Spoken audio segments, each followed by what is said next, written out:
C'est l'histoire de l'affrontement entre trois princes. Trois souverains qui sont arrivés entre 2013 et 2015 à la tête des monarchies pétrolières les plus riches de la planète. L'Arabie Saoudite, le Qatar et les Émirats Arabes Unis.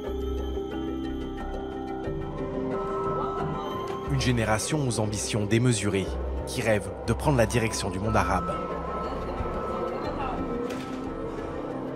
On a des gens qui pensent que ce pouvoir leur est donné éternellement. C'est clairement des enfants gâtés qui sont au pouvoir. La rivalité entre ces trois hommes a plongé le Golfe dans une crise sans précédent. Le plus jeune a 33 ans. Mohammed Ben Salman, dit MBS, gouverne l'Arabie Saoudite. Son passe-temps préféré, les jeux vidéo de combat.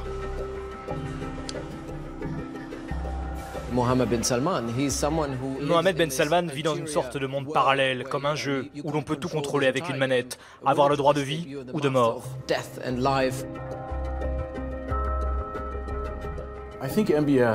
Ce qui frappe chez MBS, c'est qu'il tire d'abord, il pose les questions ensuite.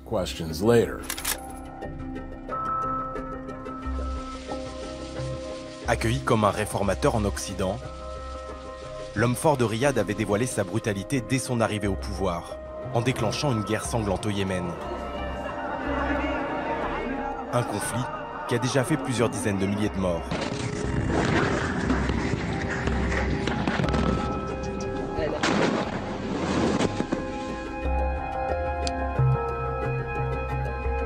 Dans la péninsule arabique, en lisière du royaume saoudien, MBS a trouvé un allié de poids en la personne de Mohammed Ben Zayed, dit MBZ.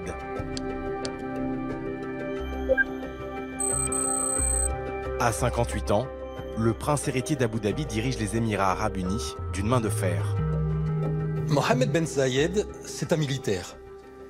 Il réfléchit en militaire et il va faire de l'armée le moteur de son ascension. MBZ est paranoïaque. Il pense être entouré de gens en qui il ne peut pas avoir confiance.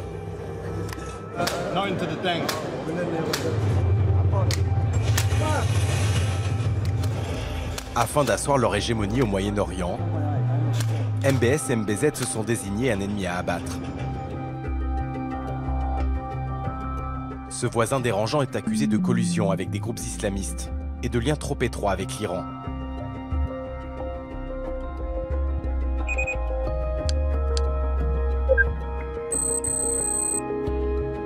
L'émir du Qatar, Tamim Al-Thani, est surtout coupable de faire de l'ombre aux deux autres, avec notamment l'organisation de la prochaine Coupe du Monde de football.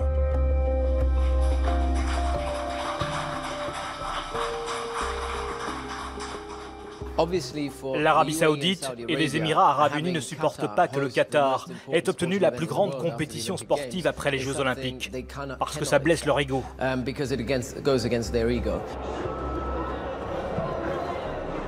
Les princes du Golfe se connaissent bien. Vous avez ce choc des ambitions qui explique en partie aussi la crise que l'on connaît entre le Qatar et certains de ses voisins. Dans le Golfe, critiquer les familles royales reste un crime de lèse-majesté, passible de prison, voire de la peine de mort. Plus personne ne s'y risque depuis que le journaliste et dissident saoudien, Jamal Khashoggi, a été assassiné à Istanbul, dans le consulat du royaume.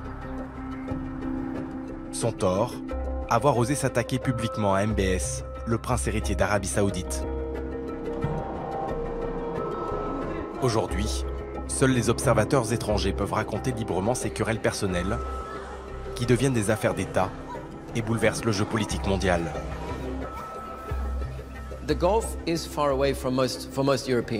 Pour les Européens, le Golfe reste une région lointaine. Mais avec les printemps arabes et la chute des dirigeants égyptiens, syriens, libyens et aussi l'Irak qui s'est effondré, les nouvelles puissances du monde arabe se trouvent désormais dans le Golfe.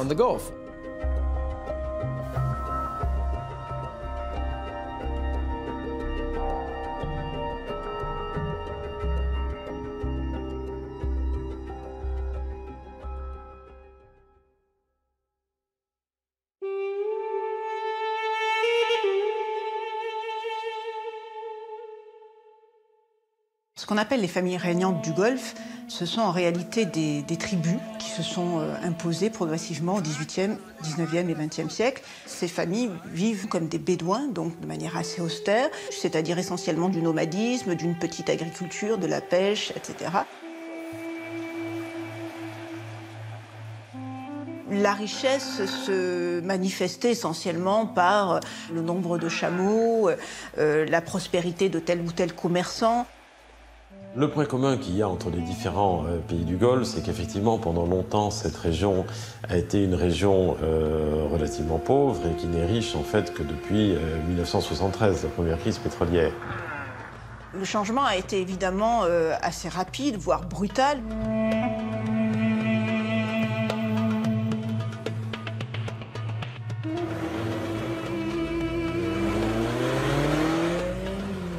Les nouveaux dirigeants qui s'affirment dans les années 2010 représentent en effet un changement de génération. Ils n'ont pas connu la vie âpre du désert comme l'ont connu leurs pères. Ils sont nés dans une certaine opulence. Dans cette folie des grandeurs, le prince héritier d'Arabie Saoudite aurait acheté le tableau le plus cher du monde. Le Salvator Mundi, attribué à Léonard de Vinci. $400 million is the bid, and the piece is sold. Un cadeau pour son ami et allié, Mohammed Ben Zayed, le prince d'Abu Dhabi qui s'est offert un musée du Louvre, dessiné par Jean Nouvel.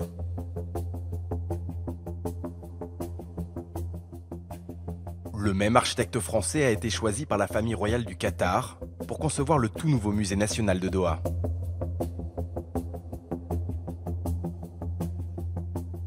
Il y a une sorte de politique de surenchère qui se met en place. Alors quel est l'émirat qui va investir le plus, par exemple dans les musées ou dans la culture? Une rivalité entre ces émirats pour savoir qui finalement est le plus engagé dans l'effort de modernisation.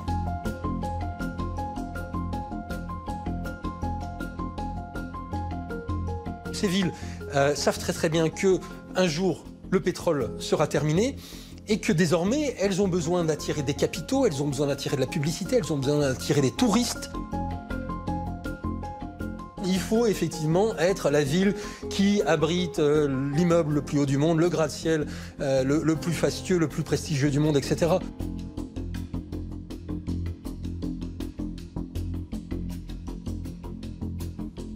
Il y a évidemment dans cette course au gigantisme une part d'enfantillage. On a affaire à des souverains qui sont animés d'un besoin de puissance, qui sont traversés par l'hubris, hein, cette espèce d'orgueil. Et pour attirer les projecteurs, un pays aussi petit qu'immensément riche dépense sans compter.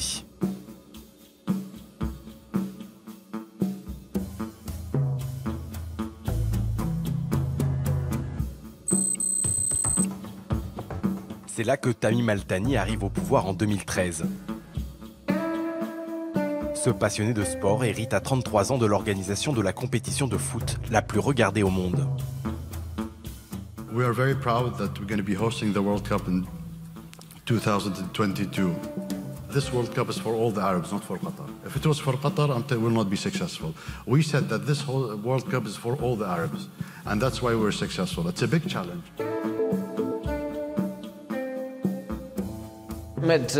J'ai rencontré l'émir du Qatar plusieurs fois. C'est un sportif, un vrai compétiteur. Il joue au tennis, il adore le foot. La famille royale et Tamim en particulier sont dingues de sport. Leur investissement dans le PSG à Paris n'est pas anodin. Tamim assiste même au match, tellement il aime ça. Bonjour. Allez au Qatar. Grâce à la rente pétrolière et gazière, les Qataris se sont offerts le club du Paris Saint-Germain et les joueurs les plus chers de la planète. Un moyen de faire la promotion de ce pays de seulement 250 000 citoyens.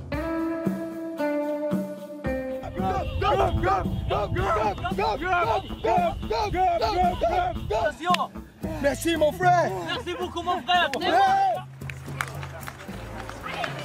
Le sport, pour les Qataris, c'est un vecteur de rayonnement imparable. Tout le monde aime le sport est diffusé 24 heures sur 24 sur toutes les télévisions, dans tous les pays du monde. Donc investir dans le sport, c'est investir dans la visibilité. C'est un formidable accélérateur de notoriété.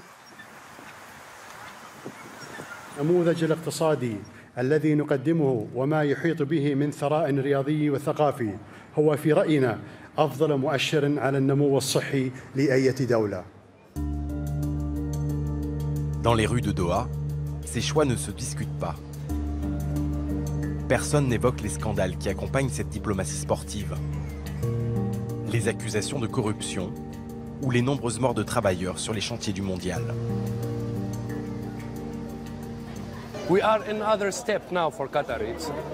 Nous avons franchi un cap.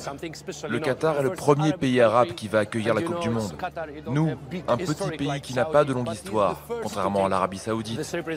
Alors bien sûr, tous les Arabes nous envient.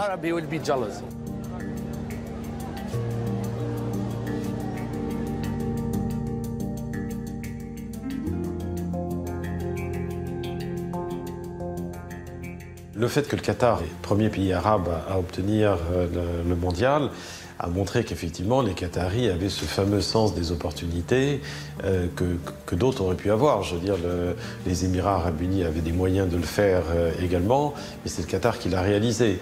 Donc que ceci ait été perçu par d'autres pays comme étant c'est encore le petit qui joue dans la cour des grands, c'est un fait. À la fin de la dernière Coupe du Monde, un journal saoudien a eu ce titre extrêmement révélateur. La Coupe du Monde 2018 est terminée. À bientôt pour la Coupe du Monde 2026.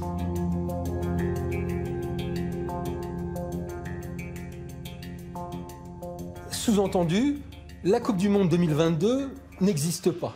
Donc cette anecdote montre bien que la perspective de cette Coupe du Monde en 2022 est quelque chose d'assez difficile à accepter pour les élites politiques à la fois saoudiennes et émiriennes. Les dirigeants des pays voisins ne supportent plus de devoir regarder les matchs sur les chaînes qataries.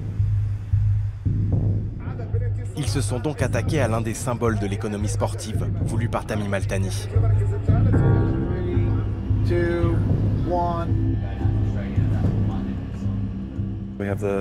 Nous avons l'exclusivité des 5 grands championnats européens. La Coupe d'Afrique des Nations, les JO, les droits FIFA et UEFA, le plus large portefeuille de droits de diffusion au monde. Et tout d'un coup, apparaît sur un canal fantôme une chaîne dont personne n'a entendu parler jusque-là, qui s'appelle Be Out Q. C'est un jeu de mots. Be Out, c'est le contraire de Be In, et Q à la fin pour représenter le Qatar. Donc ça signifie dehors le Qatar. Voici Be In Sport 3, notre chaîne. 22 minutes, 32 secondes de match.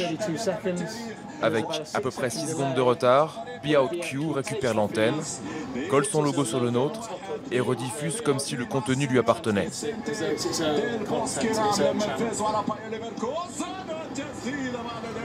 La NBA, la finale du Super Bowl, tous les sports imaginables sont piratés.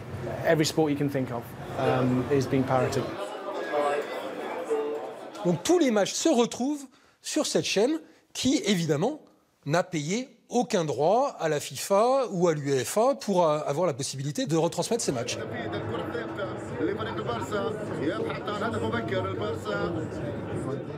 Là, c'est une publicité qui se moque de Be In Sport. Elle montre les bureaux de Be In avec une foule qui manifeste devant. À l'intérieur, vous voyez une caricature d'un dirigeant de Be In Sport, un nabab entouré de billets de banque. Quand soudain, surgit une voiture qui promeut Be Out Q. La foule suit cette voiture et on voit apparaître les bureaux flambant neufs de Be Out Q. Cette vidéo montre bien comment ils nous volent et en plus, ils se moquent de leurs victimes.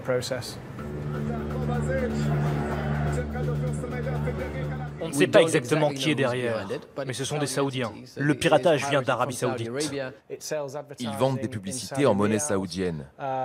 Leur chaîne est largement diffusée en Arabie Saoudite, dans les cafés, les espaces publics. Et le signal passe par Arabsat, une entreprise dont l'actionnaire principal est l'État saoudien. La chaîne réclame 1 milliard d'euros de dommages et intérêts. En parallèle, le Qatar a porté plainte devant l'Organisation mondiale du commerce. Les championnats européens ont tous porté plainte en disant il faut que ça s'arrête. Mais les Saoudiens et les Émiriens n'en ont rien à faire.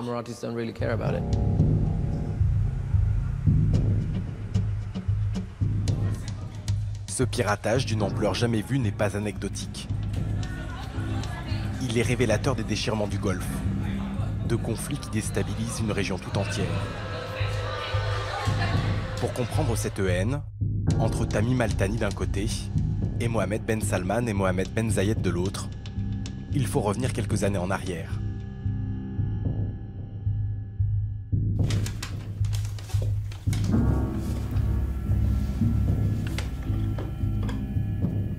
Le vrai point de rupture dans la région, ça a été les printemps arabes.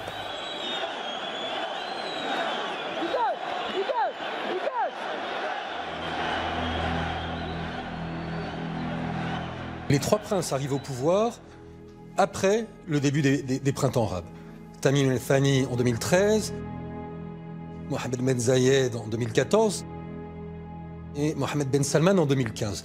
Ce sont des dirigeants qui vont intégrer ces printemps arabes dans leur équation politique, de manière déterminante.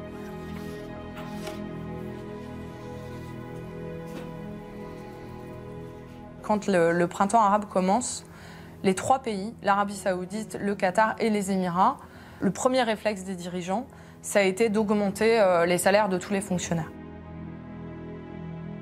Ces monarchies conservatrices veulent maintenir le statu quo. Elles incarnent le statu quo. Elles ne veulent pas que les choses changent. Le changement, c'est dangereux pour ces dirigeants qui n'ont pas été élus démocratiquement. Le mouvement de révolte qui se lève dans le monde arabe va profondément diviser les monarchies du Golfe, en total désaccord sur les réponses à lui donner.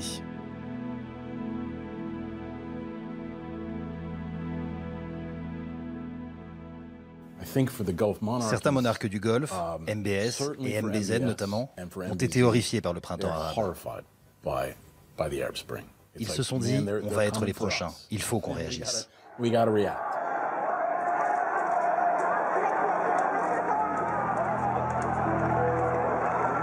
Le Qatar ne s'est pas senti menacé par le printemps arabe, principalement parce que c'est des trois pays celui qui est le plus petit en termes de population. Il n'y a pas de place pour une opposition organisée. C'est le pays à la fois le moins peuplé et aussi le plus riche. Le pays qui a le PIB par habitant le plus élevé de la planète, c'est le Qatar. Donc évidemment, la motivation à contester le pouvoir de la famille Al-Thani est extrêmement faible, pour ne pas dire inexistante. L'émir et la famille royale qatari ont réagi différemment des autres monarchies pendant le printemps arabe. Ils se sont dit, c'est une énorme vague qui va tout submerger. Il faut aller dans son sens. C'est la seule manière de s'en sortir, car on ne peut pas l'affronter. Et pour influer sur le cours de l'histoire, le Qatar dispose d'un instrument unique. La chaîne d'information la plus regardée du monde arabe.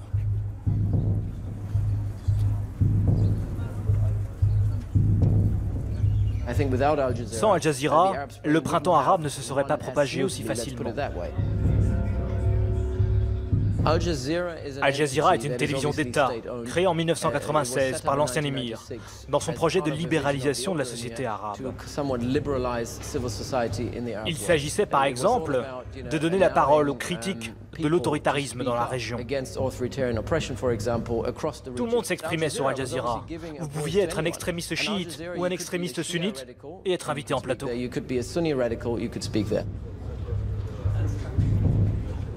الضباط والجنود الذين يستطيعون أن يقتلوا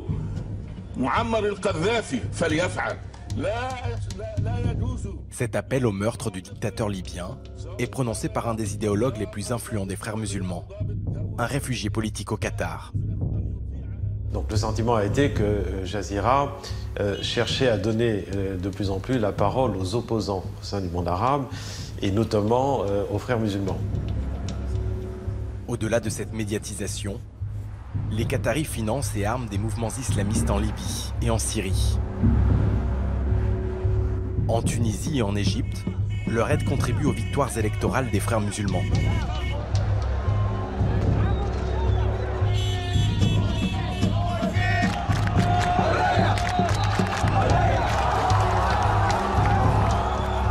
Saoudiens et Émiriens voient leurs pires ennemis accéder au pouvoir et vont tout faire pour les renverser.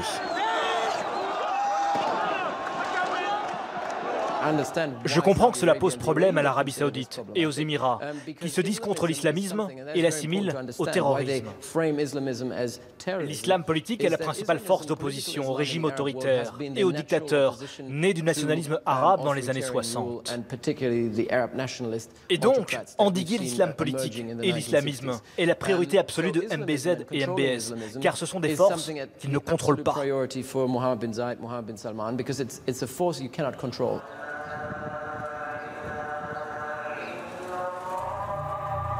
Pour se débarrasser des frères musulmans, les Émirats et l'Arabie Saoudite misent sur le retour des militaires.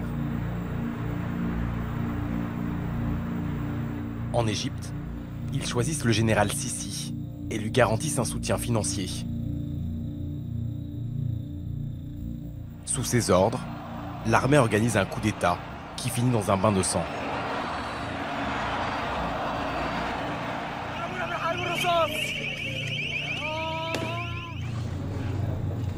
Pour marquer sa revanche sur le Qatar, le régime égyptien condamne une équipe d'Al Jazeera à 3 ans de prison. Et c'est comme ça que les clivages se sont exacerbés au sein de la péninsule, entre Qatar et l'Arabie Saoudite et les Émirats Arabes Unis. Quand MBS et MBZ regardent le Qatar, ils voient les frères musulmans qu'ils haïssent de manière viscérale. C'est ainsi que bombarder Al Jazeera, comme l'a évoqué en privé Mohamed Ben Zayed, est une idée qui peut se comprendre d'un point de vue comme le sien, obsédé par le désir de contrôler la sphère publique et la société civile.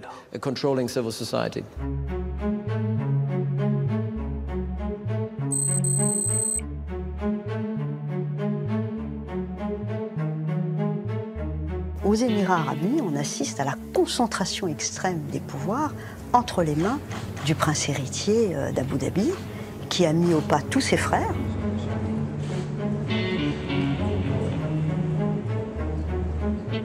Le premier projet de Mohamed Ben Zayed, c'était de créer une armée crédible et d'axer toute sa doctrine militaire autour de la protection des frontières.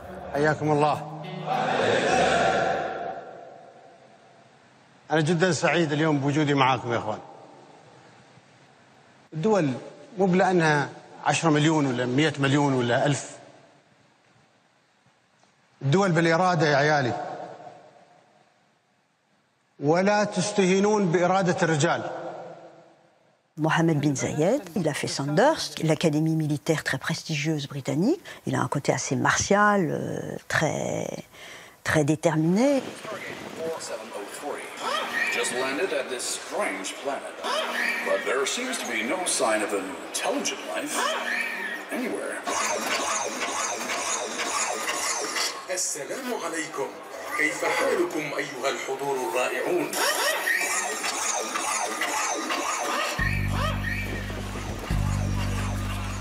Fasciné par les nouvelles technologies militaires, Mohamed Ben Zayed organise tous les 2 ans un salon devenu la plus importante foire aux armements de la planète.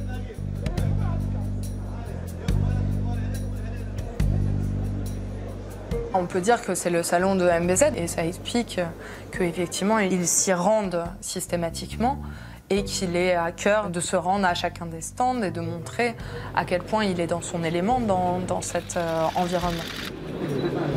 Je vais vous présenter mon fils. Je suis venu avec vous. L'année dernière, vous m'avez présenté votre famille. C'est le bébé de MBZ comme faisant partie de l'ensemble de cette stratégie. Avec sa diplomatie du carnet de chèques, le prince héritier, lui-même ancien pilote d'hélicoptère, a su s'attirer les bonnes grâces des capitales occidentales. En dépensant des milliards d'euros à chaque édition, les Émirats arabes unis sont devenus le pays le plus militarisé par habitant de la planète.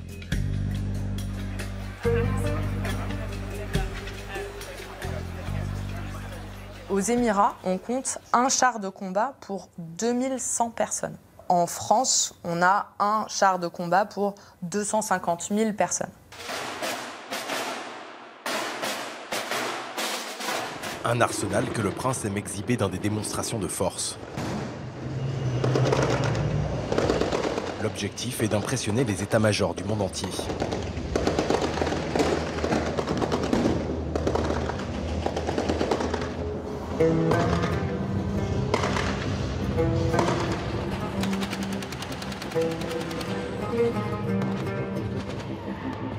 الشرق الأوسط منطقة فيها كثير من الأحداث تحاول دائما ترسل رسالة إيجابية للعالم. الشرق الأوسط ممكن يطلع منه خير ونحن موجودين.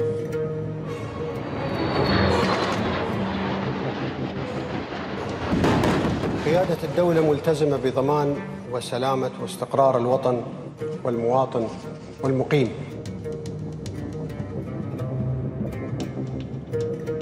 On voit le vrai visage d'MBZ en tant que prince qui veut rayonner par-delà les frontières et veut devenir un leader charismatique au sein du monde arabo-musulman. Ce que certains appellent le souhait de créer la nouvelle Sparte du Moyen-Orient, c'est-à-dire c'est une façon de se faire respecter dans la région.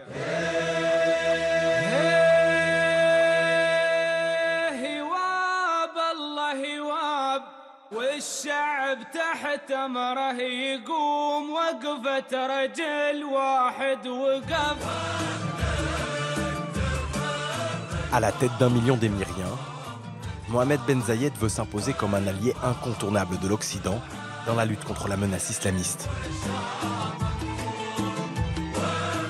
Dans ce jeu de séduction, il peut s'appuyer sur la vitrine de paradis fiscal et touristique des Émirats arabes unis. Une image notamment construite autour de Dubaï, ses îles artificielles, ses hôtels de luxe et sa tolérance en matière de mœurs.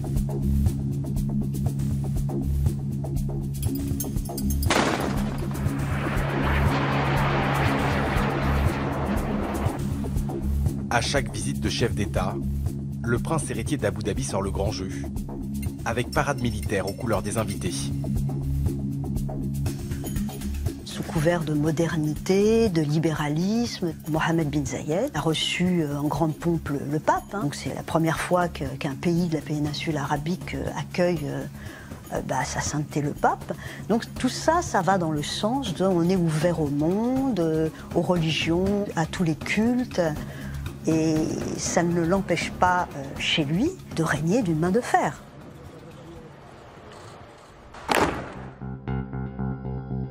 Aussi ambitieux soit-il, MBZ sait que son pays trop petit ne peut jouer dans la cour des grands.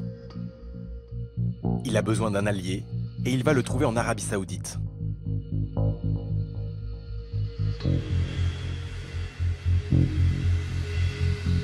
Mohamed Ben Zayed a vu l'arrivée au pouvoir de MBS, Mohamed Ben Salman, comme une formidable opportunité. Une opportunité parce que le nouveau dirigeant saoudien partage le même projet politique que celui des Émirats arabes unis, c'est-à-dire la modernisation autocratique.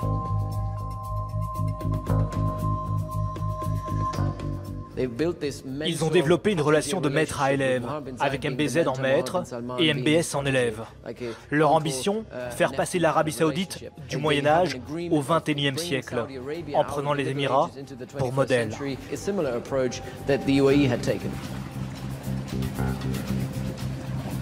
On en finit avec les scléroses saoudiennes, on réduit la place de la religion dans la société et on modernise les structures économiques du pays. L'Arabie saoudite compte 20 millions de ressortissants et dépend uniquement de ses exportations de pétrole. Une ressource qui s'épuise année après année. Le pays a besoin de se diversifier et MBS va s'emparer de ce défi.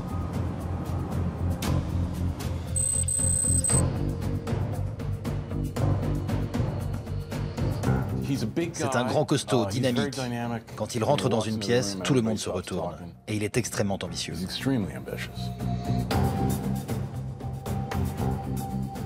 إذا نجحنا في الخمس سنوات القادمة سوف تلتحق فينا دول أكثر وسوف تكون النهضة القادمة في العالم في 30 سنة القادمة في الشرق الأوسط إن شاء الله. هذه حرب السعوديين، هذه حربي اللي أخوضها شخصيا، ولا أريد أن أفارق الحياة إلا وأرى الشرق الأوسط في مقدمة مصاف العالم، وأعتقد أن هذا الهدف سوف يتحقق 100%. الله يعطيك طول العمر يا سيدي.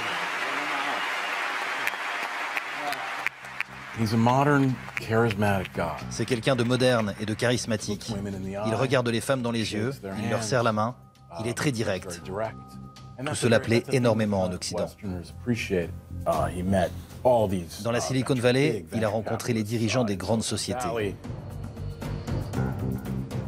Lors de son séjour, il a bluffé tout le monde.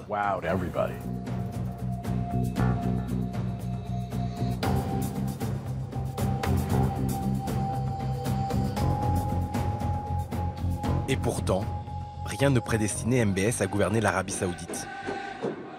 En 2015, son père Salman devient roi à l'âge de 79 ans. C'est l'un des derniers fils vivants d'Ibn Saoud, le fondateur de l'État saoudien. Et pour la première fois depuis 60 ans, le pouvoir va se transmettre à une nouvelle génération. MBS est le fils préféré, et dans l'ombre, il va éclipser tous ses concurrents.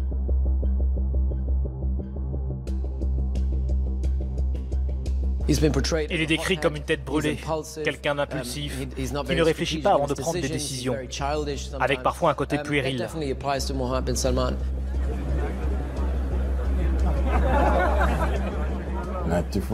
Ça le différencie de ses prédécesseurs, qui étaient des vieux somnolents, à l'air détaché, ou des autres membres de la famille installés à Monte-Carlo, ou des villes du même style.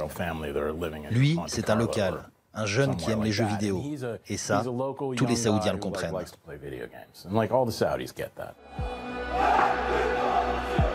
À seulement 29 ans, MBS devient le plus jeune ministre de la Défense au monde. Et dès son arrivée aux manettes du pouvoir, son regard se tourne vers l'ennemi de toujours.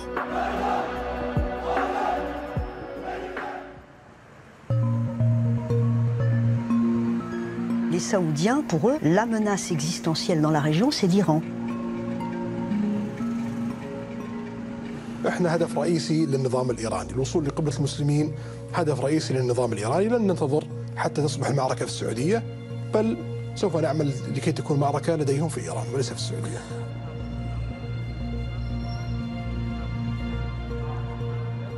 Il y a une rivalité très forte entre l'Iran et l'Arabie saoudite qui se posent tous les deux comme les deux grandes puissances du Golfe. Ce qui dérange énormément l'Arabie saoudite, c'est effectivement l'expansionnisme d'un chiisme révolutionnaire. Ils se sentent totalement encerclés par l'Iran qui est très présent en Irak, au Liban, en Syrie. Et évidemment avec les Houthis au Yémen. C'est le Moyen-Orient. Tout le monde influence tout le monde. Pour les Saoudiens, les Houthis et les Iraniens, c'est la même chose. En fait, c'est plus complexe. Début 2015, MBS prend ses fonctions de chef des armées. Pendant ce temps-là, au Yémen, les Houthis, une milice locale chiite et pro-iranienne, s'emparent de Sanaa, la capitale.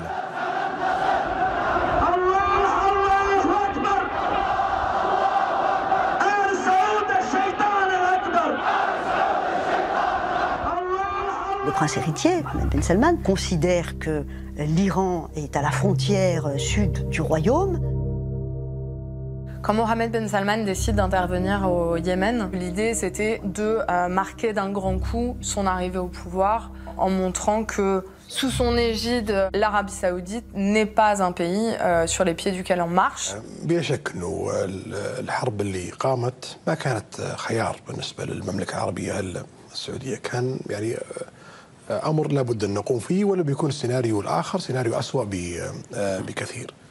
بدليل ان الحوثي وصالح لا زالوا عندهم اسلحه، مخزون اسلحه.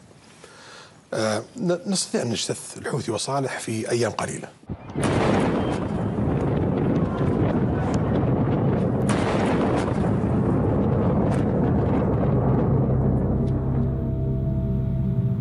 Dans cette guerre annoncée comme éclair, MBS peut compter sur le soutien de son allié, MBZ, et de son armée suréquipée. L'intervention émiratie au Yémen, ça leur a permis de montrer, d'exhiber leur puissance militaire aux yeux du monde entier.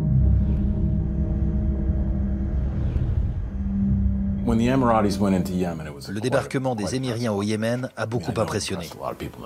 Même au Pentagone, ils étaient surpris, en mode « Waouh, ils y ont été, pas mal. Peut-être que ça va pas tourner si mal. » Je pense qu'ils ont vite changé d'avis.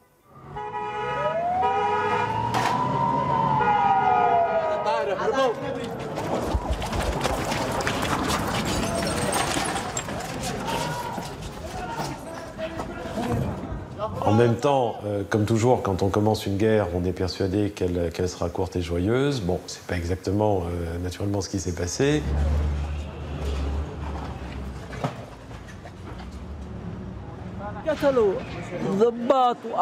Ils tuent des soldats, des civils, des policiers, des gens du peuple. Ils visent des universités. Le régime saoudien tue des étudiants. Ce sont eux les terroristes. Ils peuvent bombarder Sanaa jusqu'à faire jaillir du pétrole. On ne se rendra jamais.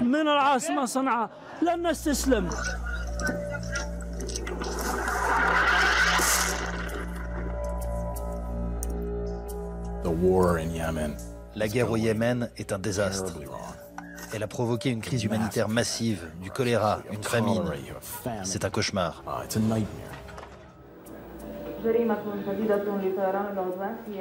C'est inextricable quand même, c'est un bourbier, c'est un peu le Vietnam des Saoudiens, hein. C'est avec leur allié émirati.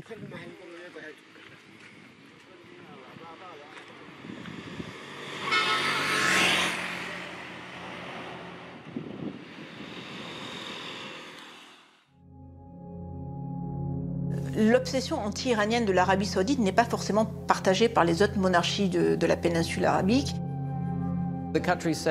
Les Qataris ont refusé de s'impliquer au Yémen. Leur armée a accepté d'appuyer les Saoudiens dans la protection de leur frontière sud avec le Yémen. Mais ils n'ont pas participé au bombardement. Ils n'ont pas envoyé de troupes au sol. Du coup, le Qatar est considéré par l'Arabie saoudite et Abu Dhabi comme étant beaucoup trop proche du régime de Téhéran. Le Qatar et l'Iran partagent un gisement de gaz offshore qui est au nord du Qatar, un gisement sous-marin. Et inévitablement, cela nécessite une forme de coordination avec l'Iran. Le Qatar ne peut pas se permettre de déclencher une crise ouverte avec l'Iran parce que ce serait mettre en danger son coffre-fort. Leur relation avec l'Iran est pragmatique. La base du Qatar, ce sont ses ressources en énergie. Ils sont obligés de discuter logistique avec l'Iran. Ils n'ont pas le choix. Ces désaccords sur l'Iran se cumulent avec les tensions issues du printemps arabe. Dans le Golfe, le Qatar de Tamim Al-Thani se retrouve de plus en plus isolé. Tout cela oppose le Qatar de manière frontale à MBS et MBZ. Cet antagonisme va provoquer une crise profonde entre les monarques de la région.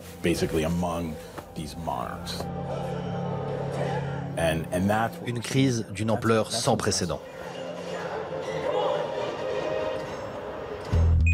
Et ces tensions entre les trois princes vont éclater avec l'entrée en jeu d'un nouvel acteur. L'élément clé, c'est Donald Trump. Il joue un rôle crucial. C'est lui qui provoque la crise telle qu'on la connaît aujourd'hui.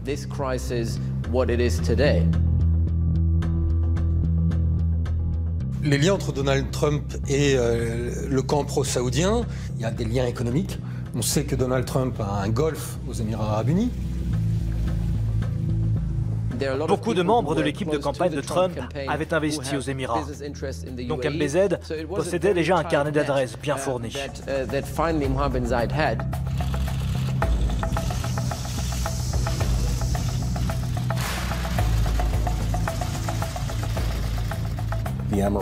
Les Émiriens ont beaucoup de poids à Washington, tout comme les Saoudiens. Et là-bas, ils travaillent main dans la main. Les Émirats Arabes Unis ont eu cette intuition assez remarquable que Donald Trump était un homme avec une culture géopolitique plutôt sommaire et qu'il y avait une possibilité pour eux de modeler sa vision de la région. Beaucoup de cercles de réflexion, de cabinets d'analyse géopolitique aux États-Unis ont reçu de l'argent des Émirats Arabes Unis pour donc influencer, peser sur les options, sur les orientations de la Maison-Blanche et de Donald Trump. A man that I've known, very special person, highly respected, and loves his country, I can tell you that, loves his country. And I think loves the United States, which to us is very important. Thank you very much for coming. It's my honor to be here. Thank you, sir. Sur le Moyen-Orient, Trump était très flou. Il n'avait pas de programme précis. MBZ a perçu une opportunité d'influencer la politique américaine au Moyen-Orient et envers le Qatar. À Washington, les lobbies émiriens et saoudiens ciblent dans l'entourage du président un homme en particulier. Le lien entre les États-Unis et l'Arabie Saoudite, c'est Jared Kushner. Jared Kushner, c'est le gendre de Donald Trump, un trentenaire totalement inexpérimenté dans les affaires proche-orientales. C'est l'allié objectif de MBS et d'MBZ. Hein. C'est vraiment l'équipe infernale.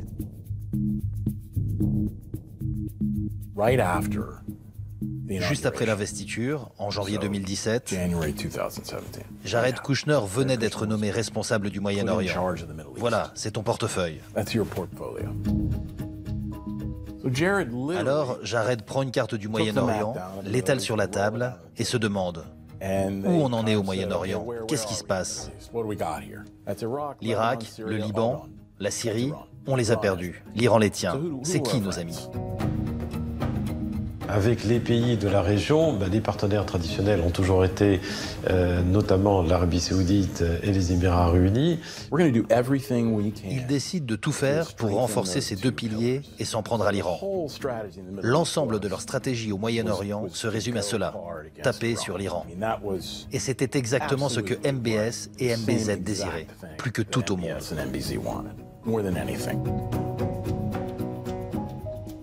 Le président Trump décide alors avec Jared que son premier voyage officiel sera en Arabie Saoudite. Le roi Salman, gardien des lieux saints, accueille le président américain Donald Trump au palais de Yamama.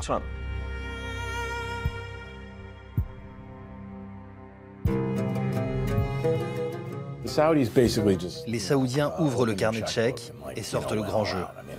Ils dépensent environ 60 millions d'euros pour que ce soit grandiose. On aurait dit Las Vegas.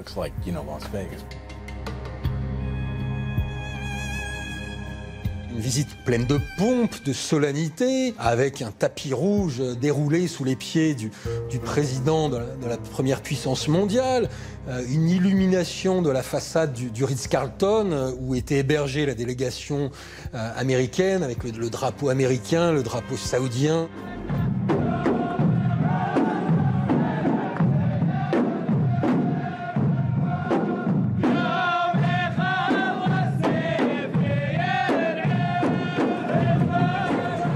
That's beautiful.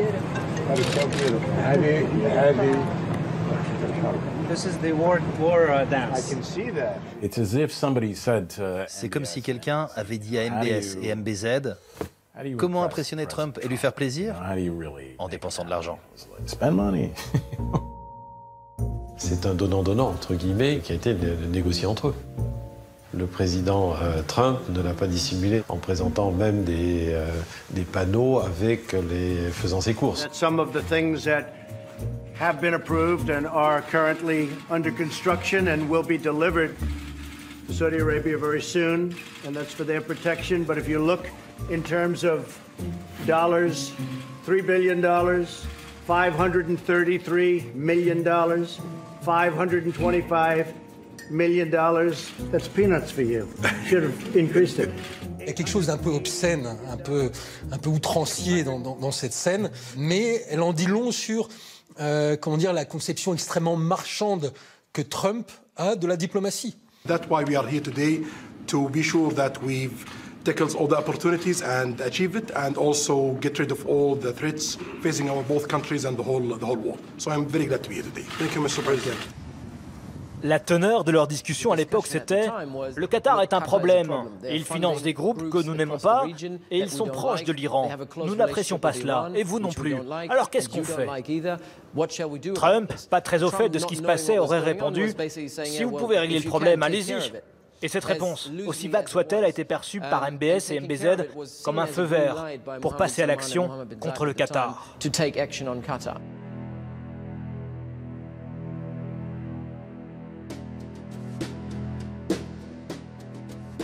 La crise du Golfe, elle commence très précisément à minuit 15, le 24 mai 2017. À ce moment-là, un article apparaît sur le site de l'agence de presse officielle qatari, la Qatar News Agency, QNA, et l'article dit que l'émir Tamim Al Thani, lors d'une réunion de remise de diplôme à des élèves officiers, aurait prononcé des paroles très en rupture avec le bon ton diplomatique dans le Golfe.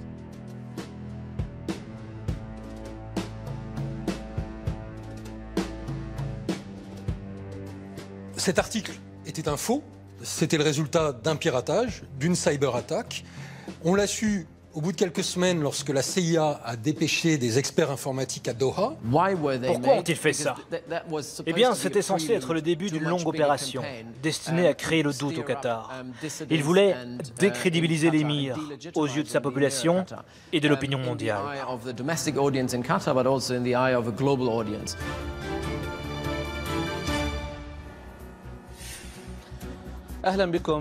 Bienvenue dans notre journal du soir consacré à l'analyse des propos de l'émir du Qatar, le cheikh Tamim Al Thani. Pendant 2 semaines, il y a toute une machine de Qatar bashing, de dénigrement du Qatar sur les ondes des médias pro-saoudiens qui se met en place. Le Qatar a toujours été l'enfant terrible du Golfe. Les autres pays de la région, qui eux respectent le droit et les relations historiques, ont essayé de l'orienter dans la bonne direction. Mais le Qatar a révélé son vrai visage, celui d'une source de financement des terroristes.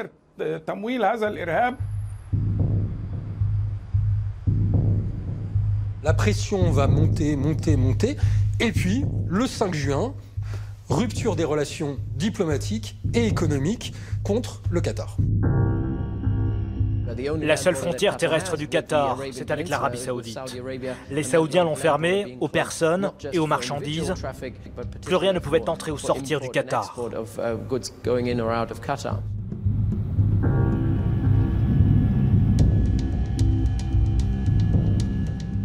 Les Émiriens et les Saoudiens ont aussi interdit leur espace aérien aux avions qataris. Et les bateaux en direction ou en provenance du Qatar ne peuvent plus accoster aujourd'hui aux Émirats. Enfin, tout a été fait quand même pour isoler au maximum le Qatar. En termes de droit international, c'est considéré comme un acte de guerre.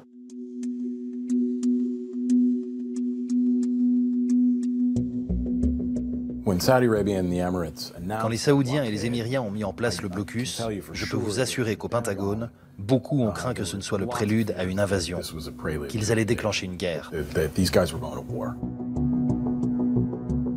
Le problème, le drame, c'est qu'à l'époque, Trump a beaucoup soutenu l'Arabie Saoudite et les Émirats Arabes Unis dans ses accusations. The nation of Qatar, unfortunately, has historically been a funder of terrorism at a very high level. nations came together and spoke to me about confronting Qatar over its behavior. So we had a decision to make. Do we take the easy road or do we finally take a hard but necessary action? Ces déclarations provoquent la panique au sein de l'administration américaine, qui les découvre en direct. Le secrétaire d'État Rex Tillerson doit intervenir. Tillerson a expliqué à Trump qu'il n'avait peut-être pas encore compris que les États-Unis avaient la plus grosse base installée au Qatar. À l'époque, Trump ne savait pas que Al-Udeid, la principale base américaine dans la région, d'où partent les missions en Afghanistan, au Pakistan et contre Daesh, il ne savait pas qu'elle se trouvait au Qatar. Il pensait qu'elle était aux Émirats. Il ne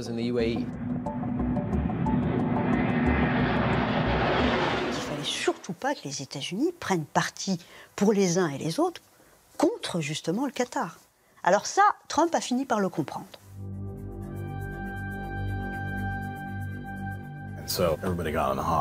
Tout le monde s'est mis à appeler les princes pour leur dire de se calmer. Les mots exacts qu'on m'a rapportés, c'est qu'on a appelé les Saoudiens, on a appelé MBS pour lui dire « Ce n'est pas le moment de déclencher une guerre ».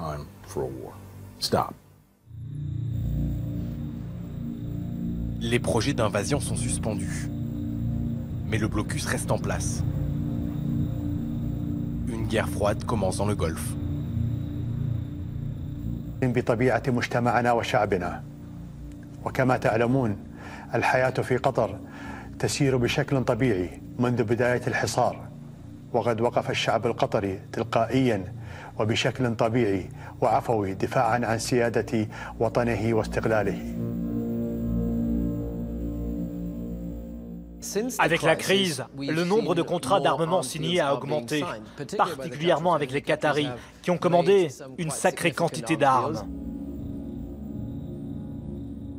Il a acheté des bâtiments de guerre, des chasseurs-bombardiers, en nombre tellement important qu'aujourd'hui, le Qatar dispose d'une flotte aérienne totalement disproportionnée par rapport au nombre de pilotes de chasse dont il dispose. Tamim triomphe à tous les niveaux, là, pour le coup. La population a véritablement fait corps autour de lui. On a vu ce dessin, ce profil placardé sur tous les murs de Doha, à l'arrière des voitures, etc. Et c'est quelque chose qui a été fait de manière relativement spontanée.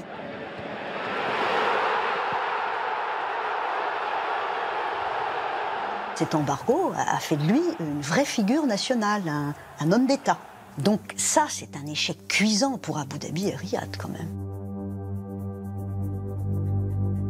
Dans le rôle de la victime, Tamim Al-Thani ressort grandi de la crise. L'émir s'y engage. Ni l'embargo, ni les accusations d'exploitation des travailleurs n'empêcheront la tenue de la Coupe du Monde en 2022.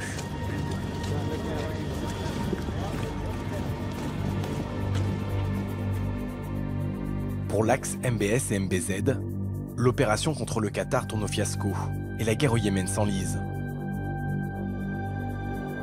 C'est dans ce contexte qu'éclate en octobre 2018 l'affaire Jamal Khashoggi. Accusé d'avoir commandité l'assassinat du journaliste saoudien, MBS se retrouve persona non grata sur la scène internationale. Lors du G20, on a vu le prince héritier un petit peu isolé, etc. C'est vrai que tout le monde le snobait un peu.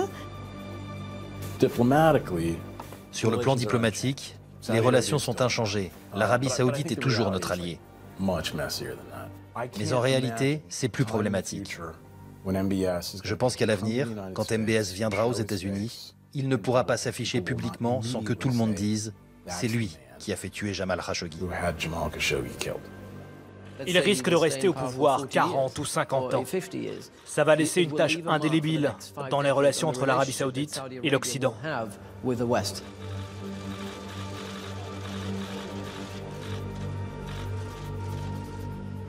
Quand tout à coup, Vladimir Poutine est arrivé et a fait ce fameux top-là à MBS, Et ça était très très très populaire en Arabie Saoudite.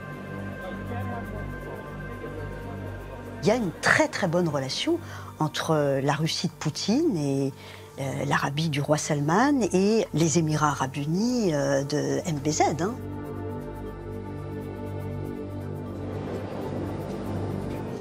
Dans le grand jeu diplomatique, les princes héritiers saoudiens et émiriens se tournent de plus en plus vers la Russie et la Chine. Ces pays sont moins regardants sur les droits de l'homme ou les crimes de guerre. Un rapprochement inédit pour des pays traditionnellement alliés des Occidentaux. Cette nouvelle génération de princes, aussi puissants qu'imprévisibles, menace de déstabiliser durablement un Moyen-Orient, déjà meurtri par des décennies de conflits.